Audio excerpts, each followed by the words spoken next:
शर्मा। चलिए बिना किसी देरी के बात करते हैं सुपरफास्ट खबरों की। कृषि कानून के खिलाफ किसान आंदोलन का आज 79वां दिन है। आंदोलन कर रहे किसानों ने अब अपनी लड़ाई की ओर भी व्यापक करने का फैसला लिया है। संयुक्त किसान मोर्चा की कोशिश है कि अब राज्यवार तरीके से किसान महापंचायत का आयोजन किया जाए ताकि हर राज्य के लोग इस आंदोलन से जुड़ सकें और उनकी बात पहुंच सके। उत्तर प्रदेश के मुरादाबाद में आज महापंचायत का आयोजन किया जाएगा, जहां कई किसान संगठन शामिल होंगे और आंदोलन को आगे बढ़ाने की रणनीति बनाएंगे। इसी के साथ हरियाणा के बहादुरगढ़ में कल, राजस्थान के श्री गंगानगर में 18 फरवरी, राजस्थान के हनुमानगढ़ में 19 फरवरी और सीकर में 23 फरवरी को महापंचायत का आयोजन किया जाएगा। संयुक्त किसान मोर्चा ने एक बार फिर साफ किया है कि जब तक तीनों कृषि कानून वापस नहीं होंगे वो लोग अपने आंदोलन को खत्म नहीं करेंगे। साथ ही एमएसपी पर कानून भी बनाने चाहिए। किसान संगठनों का दावा है कि सरकार की ओर से आंदोलन को तोड़ने की कोशिशें की जा रही हैं। टिकरी बॉर्डर पर हरियाणा सरकार द्वारा सीसीटीवी कैमरे भी लगाने की बात कही है। कांग्रेस सांसद राहुल गांधी आज से 2 दिवसीय राजस्थान दौरे पर हैं। यहां कृषि कानून के खिलाफ जारी प्रदर्शन में राहुल हिस्सा लेंगे और जनसभाओं को संबोधित करेंगे। राजस्थान दौरे के दौरान आज राहुल गांधी श्री गंगानगर हनुमानगढ़ में होंगे, जबकि कल राहुल गांधी एक ट्रैक्टर रैली में हिस्सा लेंगे। राहुल गांधी ने चीन मसले पर प्रेस कॉन्फ्रेंस कर कहा कि कल रक्षा मंत्री ने संसद में अपनी बात कही। इससे कुछ चीजें हैं जो साफ होनी चाहिए। राहुल ने कहा कि भारत सरकार की पोजीशन मामले की शुरुआती में थी कि अप्रैल से पहले की स्थिति लागू की जाएगी, लेकिन अब रक्षा मंत्री ने आकर बयान दिया है। राहुल ने कहा कि हमारी जगह फिंगर 4 पर है, लेकिन सरकार ने फिंगर 3 पर सहमति क्यों दी। प्रधानमंत्री और रक्षा मंत्री ने भारतीय जमीन को चीन के हवाले क्यों दिया। राहुल गांधी ने डेपसांग मसले पर भी कहा है कि वहां से चीनी सेना पीछे क्यों नहीं हटी है। ये साफ है कि देश के प्रधानमंत्री ने भारत की पवित्र जमीन चीन को पकड़ा दी है और चीन के सामने माथा टेक दिया है। राहुल गांधी के बयान पर पलटवार करते हुए गृह राज्य मंत्री किशन रेड्डी ने कहा कि चीन को जमीन किसने दी है, यह बात राहुल को अपने दादा जवाहरलाल नेहरू से पूछनी चाहिए। लद्दाख में एलएसी पर भारत चीन के बीच करीब 9 महीने से जारी तनाव अब कम होने लगा है। समझौता वार्ता होने के बाद चीन ने महज 2 दिन में 200 से अधिक टैंक हटा लिए हैं। माना जा रहा है कि अगले 15 दिन में चीन पैंगोंग त्सो के इलाकों को पूरी तरह खाली कर देगा। इसके बाद भारत सरकार अन्य इलाकों को खाली कराने पर जोर देगी। पश्चिम बंगाल में लेफ्ट फ्रंट के कार्यकर्ताओं की ओर से रोजगार की मांग को लेकर किए गए प्रोटेस्ट के दौरान पुलिस ने लाठीचार्ज कर दी, जिससे नाराज लेफ्ट फ्रंट ने आज 12 घंटे के बंगाल बंद का आह्वान किया है। बंद का असर कई जगहों पर देखने को मिल रहा है। हावड़ा ब्रिज सरकारी बसें चलती हुई देखी गई, लेकिन हावड़ा रेलवे स्टेशन से प्रीपेड टैक्सी नदारद है। राज्य के कई हिस्सों में वाम दलों के कार्यकर्ताओं सड़कों पर उतरे और सड़क को जाम कर दिया है। इस दौरान प्रदर्शनकारियों ने कई जगहों पर ट्रेन भी रोक दी है। वामपंथी पार्टियों का आरोप है कि पुलिस ने कार्यकर्ताओं की पिटाई की और वाटर कैनन का इस्तेमाल किया। इसी के विरोध में लेफ्ट ने आज पश्चिम बंगाल में 12 घंटों का बंद बुलाया है। राज्यसभा में विपक्ष के नेता गुलाम नबी आजाद की जगह कांग्रेस ने अपनी वरिष्ठ नेता मल्लिकार्जुन खड़गे को सदन में विपक्ष का नेता बनाने का फैसला लिया है। लालू प्रसाद के लिए आज का दिन बेहद खास है। दुमका कोषागार में से अवैध निकासी मामले में दायर जमानत याचिका पर आज झारखंड हाईकोर्ट में सुनवाई होनी है।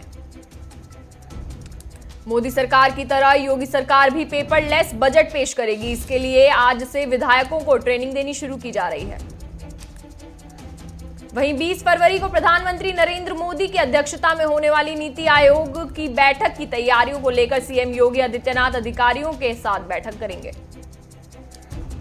वहीं उत्तर प्रदेश में आज से फ्रंटलाइन वर्कर्स का टीकाकरण अभियान शुरू होने जा रहा है। प्रदेश भर में 2 लाख फ्रंटलाइन वर्कर्स के टीकाकरण का लक्ष्य रखा गया। निर्दलीय विधायक अमन मणि त्रिपाठी को लखनऊ की एक कोर्ट ने भगोड़ा घोषित कर दिया है। इसके साथ ही एमपी एमएलए कोर्ट लखनऊ ने अमन मणि के खिलाफ गिरफ्तारी वारंट जारी किया है। केंद्रीय मंत्री स्मृति ईरानी ने राहुल गांधी को आड़े हाथों लिया है। स्मृति ईरानी ने राहुल पर उनके अमेठी के सांसद रहते हुए गए कामों का उदाहरण देते हुए पलटवार किया। स्मृति ईरानी ने कहा कि राहुल गांधी जब अमेठी के सांसद थे तो किसानों की जमीन ये कहकर क्यों ली थी कि महिलाओं के लिए कॉलेज खोला जाएगा। स्मृति ईरानी ने कहा कि ये सज्जन आज बजट को पीठ दिखाकर चले गए, जो बजट देश को आत्मनिर्भर बनाने वाला है। उत्तर प्रदेश के पंचायती राज विभाग ने आगामी पंचायत चुनाव को लेकर आरक्षण अधिसूचना जारी कर दी है। जानकारी के मुताबिक 826 ब्लॉक 58,194 ग्राम पंचायतों में वार्डों की संख्या का गठन हो चुका है। दिल्ली हाईकोर्ट ने हरदीप सिंह की याचिका पर दिल्ली पुलिस को नोटिस जारी किया है। हरदीप सिंह 25 वर्षीय नवरीत सिंह के दादाजी हैं। हरदीप सिंह का आरोप है कि 26 जनवरी को आईटीओ के पास ट्रैक्टर रैली के दौरान पुलिस की गोली लगने से उनके पोते की जान चली गई है। हाईकोर्ट अब इस मसले पर 26 जनवरी को सुनवाई करेगी। राष्ट्रपति भवन परिसर स्थित मुगल गार्डन आम जनता के लिए कल से खुलने जा रहा है। दर्शक 21 मार्च तक मुगल गार्डन में देशी विदेशी फूलों का दीदार कर सकते हैं। दर्शकों को कोरोना के चलते मुगल गार्डन में आने से पहले ऑनलाइन बुकिंग करानी होगी। पिछले सालों की तरह राष्ट्रपति भवन के गेट पर टिकट काउंटर नहीं होगा। महाराष्ट्र में कोरोना संक्रमण को देखते हुए राज्य सरकार ने फैसला लिया है कि अब केरल से महाराष्ट्र आने वाले सभी यात्रियों को आरटी-पीसीआर नेगेटिव रिपोर्ट पेश करनी होगी। हरियाणा के फतेहाबाद में कर्नाटक की तरह चंदन की खेती शुरू हो गई है। फतेहाबाद में चंदन की खेती का पहला सफल प्लांट लगाया गया है। देश के कई इलाकों में सुबह शाम कोहरा दर्ज किया जा रहा है। दिल्ली, एनसीआर, पंजाब, उत्तर प्रदेश, राजस्थान, हरियाणा के कई इलाकों में आज भी घना कोहरा दर्ज किया गया है। भारतीय मौसम विभाग के मुताबिक जम्मू कश्मीर से लेकर हिमाचल प्रदेश और उत्तराखंड के कई इलाकों में बर्फबारी और बारिश होने का आसार दिख रहा है। मौसम विभाग ने अनुमान जताया है कि 16 से 20 फरवरी के बीच मध्य प्रदेश, छत्तीसगढ़, ओडिशा, झारखंड, महाराष्ट्र, तेलंगाना और तमिलनाडु में बेमौसम बारिश हो सकती है। राजधानी दिल्ली और मुंबई की हवा की क्वालिटी बेहद खराब दर्ज की गई है। मुंबई में AQI 322 रहा, वहीं दिल्ली में भी वायु की गुणवत्ता बहुत खराब श्रेणी में दर्ज की गई है। कोरोना महामारी में भारत पूरी तरह से जंग जीतने में लगा हुआ है। भारत में कोरोना टीकाकरण अभियान के तहत अब तक 74 लाख से ज्यादा लोगों को वैक्सीन दी जा चुकी है।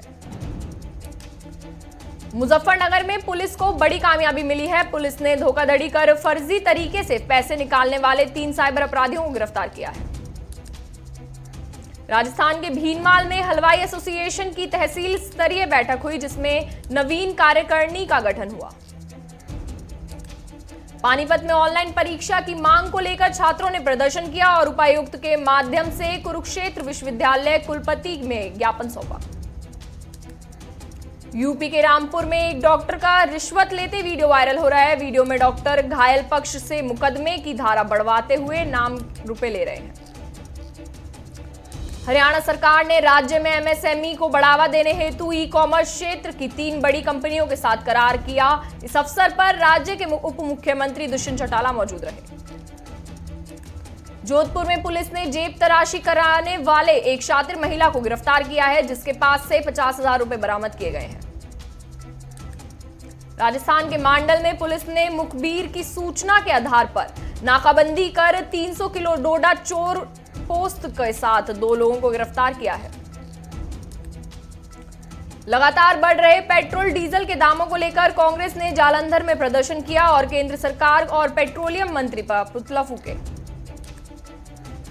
कोटा में पेट्रोल पंप कर लूट का मामला सामने आया है, जहां 4 बदमाशों ने पहले कर्मचारियों के साथ मारपीट की और फिर बंदूक की नोक पर 1,10,000 रुपए की रकम लूट ली। हरियाणा के गृह मंत्री अनिल विज ने अधिकारियों को धर्मांतरण विरोधी कानून का प्रारूप शीघ्र करने के निर्देश दिए हैं, ताकि इसे शीघ्र लागू किया जा सके। जालौर के आहोर में राष्ट्रीय लोकतांत्रिक पार्टी के नेतृत्व में किसानों ने ट्रैक्टर रैली निकाली और उपखंड अधिकारी को प्रधानमंत्री और मुख्यमंत्री के नाम ज्ञापन दिया। कर्नाटक के चामराजनगर में सीमावर्ती इलाकों के जंगलों में बाघों के झुंड देखने को मिल रहे हैं। बाघों के देखने के लिए लोगों को काफी ज्यादा उत्साह हो रहा है। कर्नाटक के बीजापुर में आबकारी विभाग की टीम ने छापेमारी कर बड़ी मात्रा में शराब का जखीरा बरामद किया। यूपी के मुजफ्फरनगर में युवक के साथ मारपीट कर वीडियो वायरल करने के आरोप में पुलिस ने 3 आरोपियों को गिरफ्तार किया है। सरकारी डॉक्टरों के आवासों पर निजी लैब और मेडिकल स्टोरों संचालन के विरोध में विभिन्न संगठनों के लोगों ने तहसील कार्यालय में विरोध प्रदर्शन किया और जिला कलेक्टर को ज्ञापन सौंपा। महाराष्ट्र के बदलापुर में डिलीवरी प्रोजेक्ट कोरियर कंपनी में चोरी करने वाले एक चोर को पुलिस ने गिरफ्तार कर लिया है।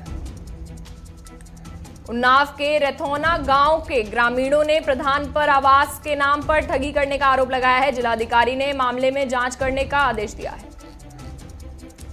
बिहार के पूर्णिया में पुलिस ने अवैध शराब के साथ एक शराब माफिया को गिरफ्तार किया है। बिहार के मधुबनी में 4 हथियारबंद बदमाशों ने व्यापारी के घर को निशाना बनाते हुए हथियार के बल पर लाखों रुपए लूट लिए और फरार हो गया। हरियाणा के पर्वतीय कॉलोनी में सीवर का पानी भरा होने के कारण लोगों को परेशानियों का सामना करना पड़ रहा है। आरोप है कि शिकायत के बावजूद समस्या का समाधान नहीं हो रहा है।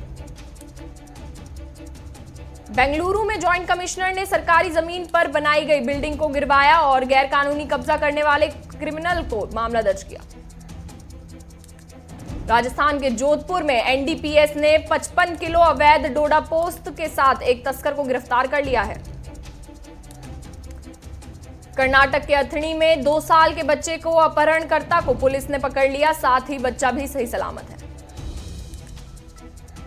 कर्नाटक के बीजापुर में घरों में घुसकर चोरी करने वाले शातिर बदमाश को पुलिस ने गिरफ्तार कर लिया है। चोर के पास 5 लाख की सोना चांदी बरामद की गई है। रायचूरू में सरकारी अस्पताल के सामने नकली लेबोरेटरी चलाई जा रही है, जिसमें मरीजों के साथ खिलवाड़ हो रहा है। यूपी के सीतापुर में समाजवादी पार्टी के वरिष्ठ नेता मोहम्मद आजम खान को एमपी एमएलए विशेष अदालत से जमानत मिल गई है।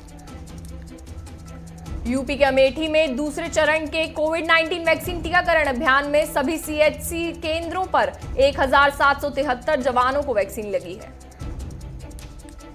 गोंडा के सीएमओ कार्यालय में वार्ड बॉय के ट्रांसफर पोस्टिंग के लिए जा रहे रिश्वत लेने का वीडियो वायरल हो रहा है।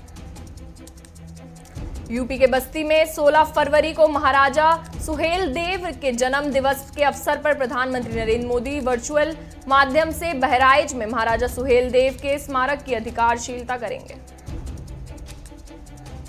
बुलंदशहर में पुलिस चौकी के पास फायर और मारपीट से शहर में दहशत फैल गई है। पुलिस ने इस मामले में कई लोगों को हिरासत में लिया। सेंसेक्स 51,600 पर कारोबार कर रहा है, वहीं निफ्टी 15,200 के स्तर पर कारोबार कर रहा है। पेट्रोल डीजल की बात करें तो पेट्रोल डीजल के दामों में बदलाव हुआ है। पेट्रोल 88.14 और डीजल 78.38 पर बढ़कर चल रहा है। हवाई यात्रा अब महंगी होने जा रही है। सरकार ने घरेलू हवाई किराए की निचली और ऊपरी सीमा 10 से 30% तक बढ़ा दी है। ये नई सीमाएं 31 मार्च 2021 तक या अगले आदेश तक लागू रहेंगी। भारत में पहला सीएनजी ट्रैक्टर लॉन्च होगा। यह किसानों को उनकी लागत घटाकर आय बढ़ाने में मदद करेगा। कमर्शियल इलेक्ट्रिक वाहनों की रीसेल वैल्यू से बैंक परेशान हो रहा है। कंपनियां इन्हें लोन देने से कतरा रही हैं। तेल और गैस की उत्पादन करने वाले देशों के लिए मुश्किलें बढ़ती जा रही हैं। इन देशों में 9 लाख करोड़ डॉलर के घाटे का सामना करना पड़ रहा है। नाइजीरिया में भी तेल की कमाई में 70% की गिरावट आई है। इससे देश की इनकम में 1 तिमाही से ज्यादा की कमी होगी। देश के कई स्टार्टअप इस साल आईपीओ लाने की तैयारी में हैं। इसमें जोमैटो, पेटीएम, फोन पे सहित अन्य नाम शामिल हैं। सरकार कंपनी रेलटेल 820 करोड़ रुपए के लिए आईपीओ लॉन्च करेगी। यह 16 फरवरी से 18 फरवरी के बीच खुला रहेगा। सेबी ने एनएसई कोलोकेशन के मामले में एक कंपनी और 3 लोगों पर 5.20 करोड़ रुपए का जुर्माना लगाया है। दुनिया भर में अब तक कोरोना से 10.82 करोड़ से ज्यादा लोग संक्रमित हुए हैं, जिसके बाद मरने वालों की संख्या 23.77 लाख हो चुकी है। अमेरिका में संक्रमितों का आंकड़ा 2.78 करोड़ से ज्यादा हो गया है। साथ ही अब तक 4.83 लाख लोगों ने कोरोना के चलते अपनी जान गंवाई है। अमेरिकी राष्ट्रपति जो बाइडेन ने एक बार फिर देश के लोगों से मास्क लगाने की अपील की है। इस दौरान उन्होंने पूर्व राष्ट्रपति डोनाल्ड ट्रंप पर जिम्मेदारी न निभाने का आरोप भी लगाया है। न्यूजीलैंड को आखिरकार वैक्सीन मिल गई है। प्रधानमंत्री जैकिंडा अर्डर्न ने कंफर्म किया है कि फाइजर वैक्सीन की पहली खेप देश पहुंच चुकी है। कोरोना के बढ़ते मामलों के मद्देनजर सऊदी अरब में भारत समेत 20 देशों के नागरिकों की एंट्री पर रोक लगा दी गई है। रियाद में भारतीय दूतावास ने इस बारे में जानकारी दी है। फार्मास्यूटिकल कंपनी एस्ट्राजेनेका ने कहा है कि कोरोना के नए वेरिएंट के खिलाफ कारगर वैक्सीन बनाने में 6 से 9 महीने का समय लग सकता है। भारतवंशी संस्था ने बाइडेन प्रशासन से ग्रीन कार्ड पर कंट्री कैप हटाए जाने तक किसी भी भारतीय को H-1B वर्क वीजा जारी नहीं करने का आग्रह किया है। बाइडेन ने चीन के राष्ट्रपति शी जिनपिंग से फोन पर बातचीत की है, जिस दौरान बाइडेन ने हांगकांग में मानव अधिकारों का मुद्दा उठाया है। नेपाल के पूर्व प्रधानमंत्री पुष्प कमल प्रचंड के मुताबिक उनके देश में लोकतंत्र खतरे में है और इसलिए उन्होंने डेमोक्रेसी वाले बड़े मुल्क से मदद मांगी है। दुनिया के 25वें सबसे अमीर शख्स और अलीबाबा ग्रुप के को फाउंडर जैक मा 23 दिन में दूसरी बार नजर आए। दरअसल उन्होंने चीन में गोल्फ खेला। ड्रीम गर्ल 2 में वरुण धवन को अप्रोच किए जाने की खबरों का राइटर डायरेक्टर राज शिंडेलिया ने खंडन कर दिया है। उनकी माने तो उन्हें आयुष्मान खुराना ही उनकी पहली पसंद है। करण जौहर ने विजय और अनन्या पांडे की फिल्म लाइगर की रिलीज डेट अनाउंस कर दी है। पूरी जगन्नाथ के निर्देशन में बन रही यह फिल्म 9 सितंबर को सिनेमाघरों में आएगी। शाहिद कपूर की पत्नी मीरा राजपूत ने सोशल मीडिया पर अपनी बिकनी फोटो शेयर की है। मीरा ने लिखा है कि बिकनी बॉडीज एवाकोडे जैसी होती हैं, आप हमेशा इसके तैयार होने का इंतजार करते हैं। अर्जुन कपूर ने अपनी अपकमिंग फिल्म एक विलन रिटर्न्स का ऐलान कर दिया है। साथ ही पुष्टि की है कि यह फिल्म अगले साल 11 फरवरी को सिनेमाघरों में रिलीज होगी। किसानों के समर्थन में सोनाक्षी सिन्हा ने इमोशनल कविता शेयर की है। इस इमोशनल कविता का टाइटल है क्यों। भारत और इंग्लैंड के बीच दूसरा टेस्ट मैच शनिवार से चेन्नई के चेपक में शुरू हो रहा है। पहले मैच में हार के कारण टीम इंडिया दबाव में है। भारतीय थिंक टैंक का साफ मानना है कि अगर अक्षर वापस आते हैं तो सुंदर को बाहर होना पड़ सकता है। इस स्थिति में सुंदर की जगह एक रिस्ट स्पिनर को मौका मिलेगा। भारत दौरे पर 5 T20 मैचों के लिए इंग्लैंड की टीम घोषित हुई, जिसमें 3 टेस्ट से बाहर रहने के बाद बटलर वापसी करेंगे। ऑस्ट्रेलियन ओपन टेनिस में भारत के दिविज और अंकिता बाहर हो गए हैं। साथ ही मेन सिंगल्स की बात की जाए तो उसमें नडाल जीते हैं। आईपीएल ऑक्शन 2021 में 292 खिलाड़ियों की फाइनल लिस्ट जारी हुई है। इस लिस्ट में श्रीशांत का नाम शामिल नहीं है। तो चलिए फिलहाल के लिए इतना ही। देश और दुनिया की तमाम खबरों के लिए हमारे साथ बने रहें। नमस्कार।